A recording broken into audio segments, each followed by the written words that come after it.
I didn't mean to push her that hard, Amina screamed, clutching her brother's shirt as Fatima lay motionless at the bottom of the stairs. The silver locket around Amina's neck swung violently, catching the light like an accusation. In a small Moroccan town where family honor and community gossip spread faster than the desert wind, Amina had always lived in the shadow of her sister-in-law's perfection. Fatima, radiant in her pregnancy, was the darling of the family, while Amina, bitter and unmarried, seethed with quiet envy. The locket, a family heirloom, was the only thing that felt like hers. But today, the petty argument over a spilled cup of tea had erupted into something irreversible. Fatima's fall wasn't just a stumble. It was the crack that shattered their lives. Laughter echoed through the courtyard of Omar and Fatima's home. Sunlight dappled the mosaic tiles. Amina sat stiffly on a low cushion, watching Fatima glide between guests, her rounded belly prominent beneath her flowing dress. Amina traced the edge of the silver locket hanging from her neck. It felt heavy. Fatima approached with a tray of steaming tea glasses. She smiled warmly, her eyes crinkling at the corners. Amina averted her gaze. Fatima leaned down to offer a glass. Her dress brushed Amina's arm. The tray tilted. Hot tea splashed onto Amina's hand. She flinched back. Oh, let me help, Fatima started, reaching out. Amina pulled her hand away sharply. You always help, don't you? Her voice was low, tight. Fatima paused, her smile faltering. Amina, it was an accident. Accident? Just like everything else good that happens to you? Amina stood up, the cushion falling behind her. Her hand still stung. She rubbed it, her fingers brushing against the locket. Omar walked over, his brow furrowed. Amina, what is it? Nothing, Amina said, not looking at him. Fatima sighed, placing the tray on a small table. She's upset about the tea. It's fine. She turned back to Amina, trying for a gentle tone. It's just a little spill. Your hands are empty. You don't need to worry about holding things. Amina's breath hitched. Empty hands. The phrase struck her like a physical blow. Years of failed relationships, of watching friends and family marry and have children while she remained alone, condensed into those two simple words. Her vision narrowed. She saw only Fatima's glowing face, her swollen belly, the casual cruelty of her remark. Rage surged through Amina, hot and blinding, hotter than the spilled tea. Empty hands? Amina's voice rose, cracking. At least my hands aren't clumsy enough to drop everything they touch. She lunged forward, not thinking, just reacting to the burning unfairness. She shoved Fatima's shoulder. It wasn't a hard push, not meant to send her flying, just a forceful gesture, a release of the pressure building inside her. But Fatima was off balance. Her body shifted with the weight of the baby. Her eyes widened in surprise and fear. She stumbled backward, arms flailing. A collective gasp swept through the courtyard. Fatima's feet tangled on the edge of the small, three-step rise leading to the main part of the house. She pitched forward. A sickening thud echoed. Silence fell instantly, heavy and absolute, replacing the cheerful chatter. Amina stood frozen, her hand still extended slightly, staring at Fatima lying crumpled at the bottom of the steps. Her silver locket, pulled taut by the sudden movement, snapped from its delicate chain. It clattered onto the tiles, coming to rest just inches from Fatima's limp hand. Amina's gaze fixed on the locket, then on Fatima's still form. Panic clawed at her throat. Chaos erupted. People rushed forward, voices rising in alarm. Omar was instantly at Fatima's side, kneeling, his face pale with terror. Someone shouted for a car. Amina remained rooted to the spot for a moment longer, the snapped chain dangling uselessly from her neck. She looked down at the locket near Fatima's hand, then back at the scene of frantic activity. She turned and ran, pushing past startled guests, through the archway, out of the courtyard, and into the street. She ran blindly, the sound of shouting fading behind her, leaving the broken locket and the unfolding tragedy behind. The hospital corridor smelled of antiseptic and fear. Amina sat on a hard plastic chair, twisting the broken locket chain around her finger. Omar paced back and forth, his face a mask of anguish. He stopped in front of Amina, his eyes red-rimmed. What happened, Amina? His voice was low, strained. It was an accident, she repeated, the words feeling hollow even to her. She fell. You pushed her! Omar's voice rose, cracking. I saw you shove her. No, I just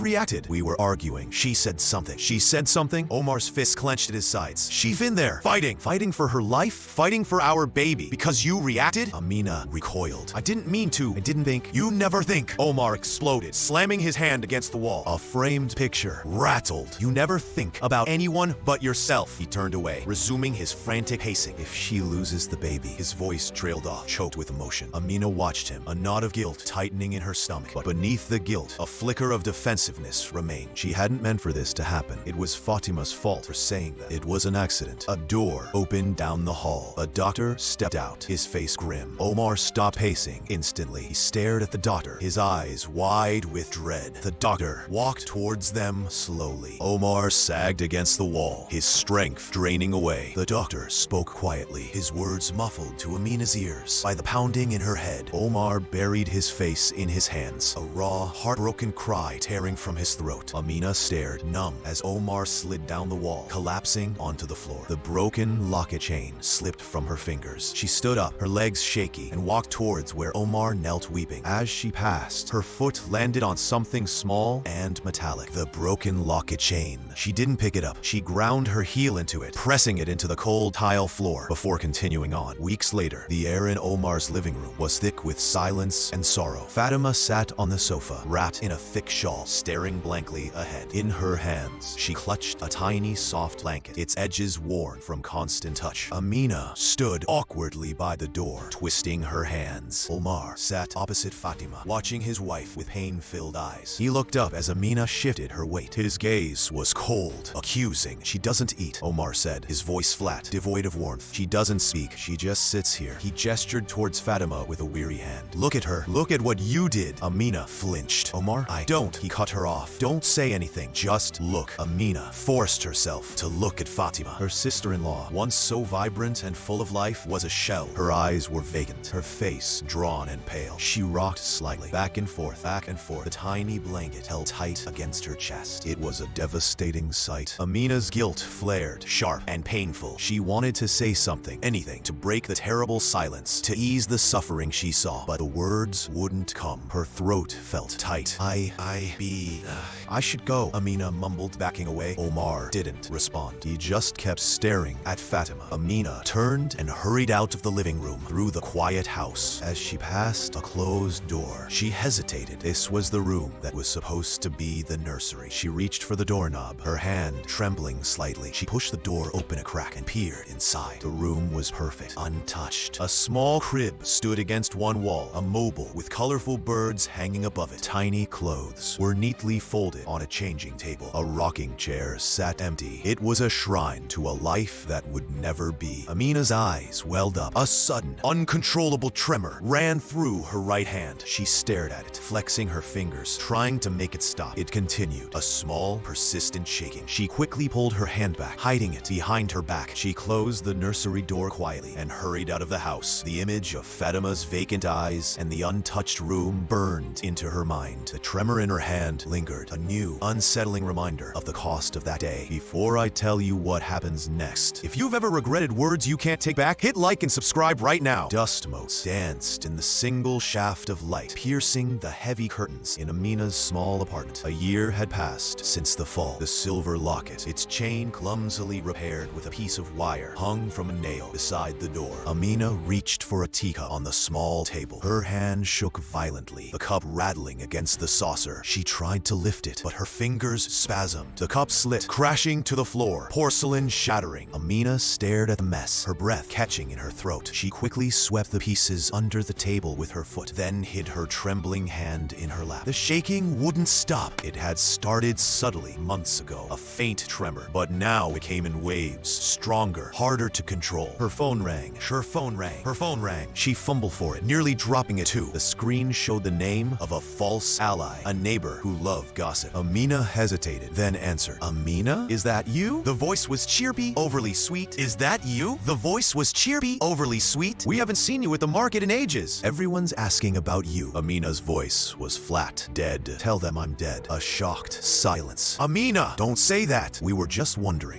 about Fatima." Still no apology? Amina squeezed her eyes shut. The tremor worsened. "Goodbye." She hung up abruptly. She looked at the shelf across the room. A framed photo sat there, face down. It was her and Omar as children, laughing. She hadn't been able to look at it since that day. She turned away, rubbing her shaking hand. The isolation was a heavy blanket suffocating her. Later that day, Amina walked through a narrow alleyway, clutching a bag of groceries. Dusk was settling, painting the sky in hues of orange and purple. The air was cool. She walked quickly, eager to get home. Suddenly, her vision blurred. The buildings seemed to tilt. The ground shifted beneath her feet. A wave of dizziness washed over her, unlike anything she'd experienced before. She stumbled, her legs giving out. The grocery bags slit from her grasp. Oranges and apples rolled across the uneven ground. she crashed into a wooden fruit cart parked against the wall. The cart tipped over with a loud clatter, sending dates scattering everywhere, dark and sticky like blood droplets on the dusty ground. Amina lay amidst the spilled fruit, disoriented, her head throbbing, her body convulsed. A bystander rushed over. "Hey, are you all right?" Another person joined them. "What happened? Did she trip?" She just fell," the first person said. "But look at her eyes. They're rolling back." Amina heard their voices as if from a great distance. She couldn't move. Her body felt alien, out of her control. She tried to lift her hand, but it wouldn't obey. She felt something small and hard pressing into her side. The locket. It had slit free from its wire chain, landing in the dirt beside a crushed pomegranate, its red juice staining the ground. She woke up in a sterile white room. Machines beeped softly around her. A doctor, a man with kind but serious eyes, stood looking at a screen glowing on the wall. He turned as she stirred. "Welcome back," he said. "You're in the hospital." Amina tried to speak, but her throat was dry. What happened?" "You had a seizure," the doctor said. "A severe one. You also sustained a head injury during the fall." He looked back at the screen, tapping it with a pen. "We're running tests. Your scans show some unusual lesions," he murmured to himself. "These lesions, they didn't appear overnight." Amina felt a prickle of fear. "Just give me pills," she rasped, "to make it stop. We need to understand why it's happening first." Dr. Hassan said gently. He approached her bed. The locket, retrieved from the alley, lay on the bedside table. Amina's eyes fixed on it. She reached out a trembling hand, trying to grab it. Her fingers clawed at the air, catching the IV line in her arm. The IV stand wobbled, knocking over the water pitcher on the table. Water splashed onto the locket. As the water hit it, the locket seemed to vibrate faintly, a strange, almost imperceptible tremor mirroring her own. Dr. Hassan watched her movements, a thoughtful expression on his face. He looked from her shaking hand to the locket, then back to the scans. "Tell me about the past year," Dr. Hassan said, his voice calm. "Have you been under a lot of stress?" Amina hesitated. Stress? The past year had been a constant weight of guilt, fear, and isolation. She had tried to bury it, to pretend it didn't exist. She had avoided everyone, especially Omar and Fatima. But the doctor was asking about her body, not her feelings. She recounted the tremors, the dizziness, downplaying the emotional turmoil. She didn't mention the argument, the push, the fall, the miscarriage. Not yet. Initial tests came back inconclusive. Her symptoms were puzzling, not fitting a clear pattern. Dr. Hassan reviewed her history again, looking for anything unusual. He found a brief mention of a minor car accident years ago, before the incident with Fatima, where Amina had hit her head, but dismissed it as insignificant at the time. He looked at the current scans again. The pattern of lesions was rare, but he had seen something similar before in medical journals, linked to specific genetic vulnerabilities exacerbated by significant trauma or stress. He decided to pursue a more complex line of inquiry, digging deeper into her family history, looking for subtle factors, connecting seemingly unrelated events. He asked Amina more detailed questions about her family's medical past. Had anyone else experienced tremors, dizziness, strange falls? Amina shrugged, vague. She didn't know. She hadn't paid attention. Dr. Hassan found a crucial piece of medical information in her old records, buried deep. A note from a checkup years ago mentioning a potential neurological marker, dismissed as likely harmless. He cross-referenced it with her current scans. The pattern matched. The clue suggested a pre-existing condition, a vulnerability that had been dormant. But what could have activated it so violently? He connected the physical symptoms, the severe accident, the pre-existing vulnerability, and the immense, prolonged stress and guilt she must have experienced over the past year. Whether she admitted it or not, he arrived at a shocking potential diagnosis. The truth was about to be revealed. Amina sat in the consultation room, her hands clasped tightly in her lap, trying to still their shaking. Dr. Hassan sat opposite her, the brain scan still on the light box, glowing faintly. He tapped the circled area again with his pen. Amina's heart pounded. She just wanted a simple explanation, a name for what was happening to her body. "Amina," Dr. Hassan began, his voice gentle but firm. "Your condition is rare. It's a neurological disorder. These lesions,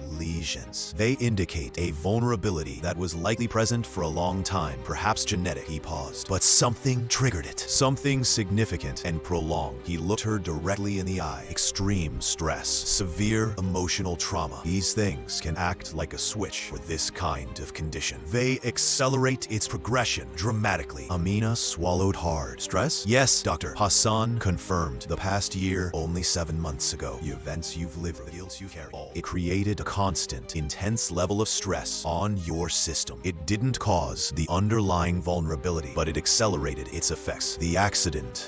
It was a direct result of the condition triggered by that stress. Amina's mind reeled. Stress, guilt, accelerated. The locket around her neck felt heavy, suffocating. She reached up, her shaking fingers fumbling with a wire chain. Her voice was barely a whisper. When did my symptoms start? Doctor. Hassan looked at her chart. The subtle tremors. You said they began after 5 falls. Pot and cannot go. After. So enough of that. And we're going to see. After falls. After. Amina's voice cracked completely. She couldn't say it. After the fall. After Fatima lost the baby. After Omar's accusation. After the guilt settled in. Her fingers pulled harder at the locket. The wire chain snapped. The locket fell into her palm. As she stared at it, the tiny clasp, weakened by the fall a year ago, and now the hospital water, broke open. A faded photograph, folded small, slid out. It was a picture of her grandmother, a woman she barely remembered. Amina stared at the photo. The grandmother's eyes, they seemed slightly uneven. Dr. Hassan leaned forward, his eyes widening as he looked at the photo, then back at Amina's scans. The neurological asymmetry was visible in both. Your grandmother, doctor? Hassan asked, his voice quiet. Amina nodded, tears welling in her eyes. She does. She pours herself with deep, heartfelt, and only it happened. She had tremors too. They called it the family curse. Doctor. Hassan's face was grim. It wasn't a curse, Amina. It was this condition. It runs in your family. He looked from the photo to Amina. The truth, stark and undeniable. The stress of the past year burns. It didn't just make you feel guilty. It physically broke you because of what you did and what happened. The full weight of it crashed down on Amina. It wasn't just bad luck. It wasn't just fate. Her actions, the anger, the push, the guilt, the stress, she refused to acknowledge. They had activated a ticking time bomb inside her own body. The lie she had lived, the denial she had clung to, shattered into a million pieces. She had destroyed Fatima's life, and in doing so, she had destroyed her own health. The locket, with her grandmother's face, felt like a brand, marking her with the consequences of her choices and the vulnerability she had inherited. She sat in the hospital chapel, the scent of old incense in the air. Omar stood before her, his face etched with pain, gripping the handles of Fatima's wheelchair. Fatima sat silently, staring ahead, the tiny blanket still clutched in her hands. The open locket lay on the wooden pew beside Amina, the faded photo of her grandmother visible. He told me, Omar said, his voice low and raw, the doctor, about the condition, about grandma. He looked at the locket, then back at Amina. You knew this ran in our family? All this time? Amina shook her head, tears streaming down her face. I didn't know for sure. I just